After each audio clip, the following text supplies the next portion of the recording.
Hey guys, today I'm going to be filming my Throwback Thursday of my April favorites from 2015. If you guys have never seen one of these videos from me before, I'll have my playlist linked down below, and basically I'm going to be re-reviewing all the products I featured in a favorites video from 2 years back, letting you know whether those products are still favorites or whether I have replaced them with something I prefer. My inspiration for this series is Kristen Game. I will have her channel and her playlist linked down below. I will also link down below the original favorites video, and I will list and link all the items that I'm mentioning. So this video didn't have too many products in it, but a lot of these things I can already tell you I still love. I don't know what it is about my spring makeup, but it makes me so excited, and every single year I love these products and they will withstand the test of time for me. So the first two products were some blushes from theBalm. These are currently in my monthly makeup basket, which I thought was funny.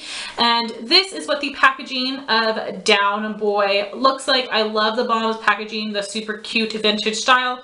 Really sturdy magnetic cardboard packaging, which I love.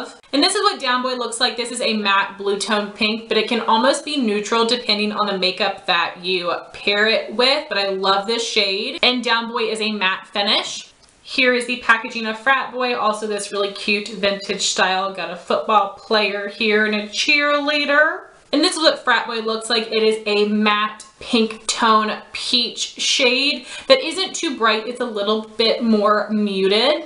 Both of these blushes from theBalm are a little bit powdery. I do not really like powdery eyeshadows, but I don't mind powdery blushes at all. They do not apply patchy. They apply very evenly, and these are really, really pigmented, so you do need to be careful when applying them, especially if you're fair. These shades do have a decent amount of white in them that I think they could work on tan skin, but I think they might be a little bit too pastel for deep skin. But if you do have deep skin and you've tried these, please let me know how they work on you. But these are holy grail blushes of mine. I don't really like pink blushes. I only have a couple in my collection, but my all-time favorite pink blush would definitely be theBalm's Down Boy. And theBalm Frat Boy is one of my holy grail blushes of all time. If you guys have seen my makeup collection and my blush drawer, you know that blush is my #1 weakness. I have so many of them, but I still am obsessed with this blush. I never want to be without it. One of the best peachy pinks, and I love that it isn't so bright. It's a little bit more muted. I've been wearing it a lot this month, so absolutely these are still favorites and holy grails, in fact. My next favorite was the EOS Smooth Sphere in the Vanilla Mint scent. And the spheres that have these little swirls on them are supposed to be more moisturizing than their regular line. And I don't notice it being any more moisturizing, but I do love the scent of this one, which is Vanilla Mint. This is amazing. You guys know how much I love my EOS lip balms. I think these are the perfect texture between thin and thick. I love this scent.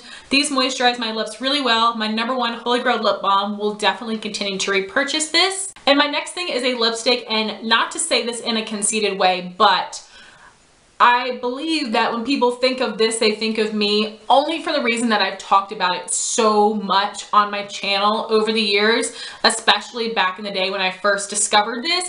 This is the MAC Sheen Supreme lipstick in the shade Asian Flower. The Sheen Supreme lipsticks unfortunately have been discontinued, which is absolutely devastating to me. I do not like the regular line of MAC lipsticks for some reason. I've tried a bunch of finishes. I don't like them.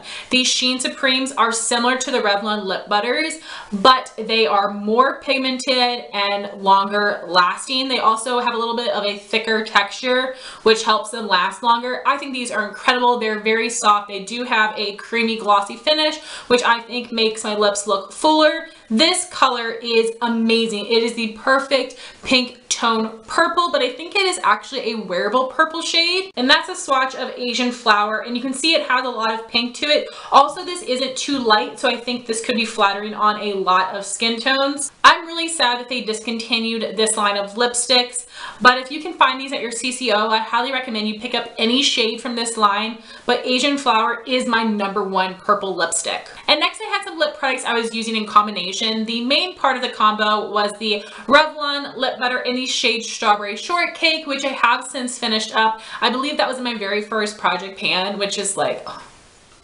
looking back on those days was so exciting, and I did really well, and the fact I used up a lipstick was so exciting for me.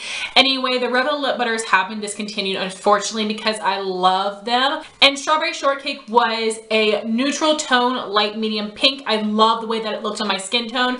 I really love the Revlon lip butter formula. It had medium opacity on my lips. It was really creamy, really moisturizing. It had a beautiful sheen to it, super comfortable. It was actually one of the first lip products I ever fell in love with because of how comfortable it was. I'm really sad they're discontinued because I love them so much. And if you guys have your lip butters, cherish them. Also use them up because they probably old. So I really do love that lip product, but I have used it up and it is discontinued. And what I was using in combination with that lipstick was 2 different lip liners. These are the ColourPop Lippie pencils in the shade Brills, which is a lavender, and Cake, which is a neon peachy pink shade. So here are swatches of Brills and Cake. You can see that they are very intense, bright colors. So what I was doing with these lip liners was lining my lips, filling in the outer corners, and then putting the Strawberry Shortcake on top, which made it look like a natural ombre lip because the lipstick wasn't so stark and pigmented and intense. So it worked really well. The colors and the formulas just melted together so nicely. I loved the look of these lip liners with that lipstick. I definitely should try that same effect with other lipsticks I have. It might work with the Revlon Super Lustrous and Primrose because that one has a more light opacity, so I'll have to try that out, but I haven't done it since. I don't wear these lip liners very much because of the colors, but I love the ColourPop lip liner formula. It is the only lip liner formula I need in my collection. These are very creamy, but they stay in place. These are really easy to use to line your lips, but also fill them in completely. They don't feel really thick and cakey on my lips either, which some lip liners do. These are holy grail lip liners for the formula, but I would not consider these shades favorites any longer. And everything else we have is nail polish, and I love my pastel polishes so much. And my first polish, again, not to be conceited, but I do think that a lot of people think of me when they think of this polish because I have talked about it so much on my channel. This is OPI You're Such a Budapest. This is a purple periwinkle, but this is really hard to show up true to color for some reason when it comes to camera and video. It is not blue, it is purple and so gorgeous. This is a polish that takes 3 coats to be opaque. I don't mind because I love the brush and the formula builds really easily. I don't have trouble having a bunch of bald patches like I might have with an Essie polish. So I think this is amazing. I love the formula and this color, and I am fairly certain this has been added to the permanent line. This is absolutely still a favorite. And next I had a polish combo. They were both polishes from OPI. I really love the OPI formula, and one of these polishes is probably one of the oldest polish in my collection, but the formula is still kicking. This is OPI Mermaid Tears from the Pirates of the Caribbean collection. This came out ages ago. It was probably the first time I ever actually looked for a collection. This was before I was ever into makeup or anything like that. I had never watched anything on YouTube. I had just seen this and had to have it. So this is a beautiful dusty minty sage shade. I love this color so much. I also believe this is 3 coats to be opaque, but I do not mind. Holy grail, and I'm so sad you can't get this anymore. I wanted to show you an alternative. This is OPI My Dog Slut is a Hybrid, which is a permanent shade. So if you see these two together, they're definitely different. Mermaid Tears is dustier and also a lot lighter, more green. My Dog Slut is a Hybrid is brighter and more blue, but this does still have that muted tone to it. And obviously not dupes, but it is very similar and it is a permanent shade. So I wanted to give that recommendation for you guys. And the other part of that polish combo is what I was using on my accent nails. This is OPI Glitzerland, which is the perfect sandy gold. I also think this is opaque in 3 coats. OPI makes the best metallics in my opinion. I have several metallics from them that I think have such an incredible formula that is so shiny, but it also doesn't flake off like Orly's Rage. The color is beautiful, but that formula is no good for me. I love the OPI metallic formulas. This color was permanent for a very long time, but I'm not sure if it still is or if they've discontinued this.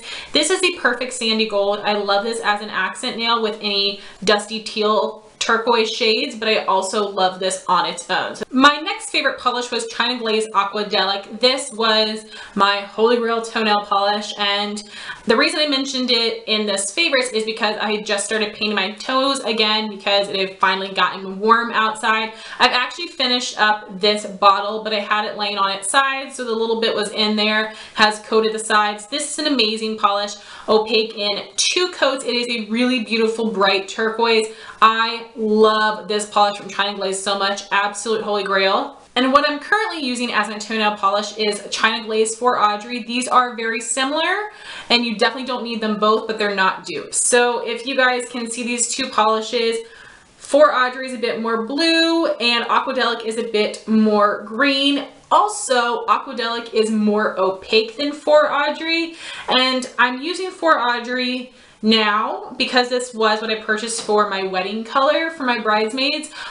But once I use it up, I will go back to Aquadelic because I just like it so much more. And out of these 2 shades, I actually think Aquadelic looks more like the true Tiffany blue shade. And along with all of these polishes, I had one other random nail product. This is the Sally Beauty Supply Beauty Secrets Nail Polish Thinner. This is the same bottle I've had for 2 years. Look how little I've used up. You only need a couple drops in your polishes to thin them out. I was using this with the Aquadelic toenail polish as well as my base coats and top coats to make them last longer, because once you get so far down in the bottle, it gets really thick. You only need a couple drops of this, and then you just mix it around, and it is good as new, but it isn't going to stay good as new. Every couple uses, you're going to have to do it again. But I don't mind, and obviously if I've had the same bottle for 2 years, you don't need that much. And I think this is only like $5 or something. It was really affordable, which kind of surprised me, but this is fantastic and works really, really well. So I highly recommend it if you have any polishes that are getting thick and goopy and you want to try to save them. So that was my Throwback Thursday of my April favorites from 2015. If you guys have tried out any of these products, I would love to know your thoughts. Thank you all so much for watching this video. Please like, comment, and subscribe, and I'll talk to you soon. Bye guys.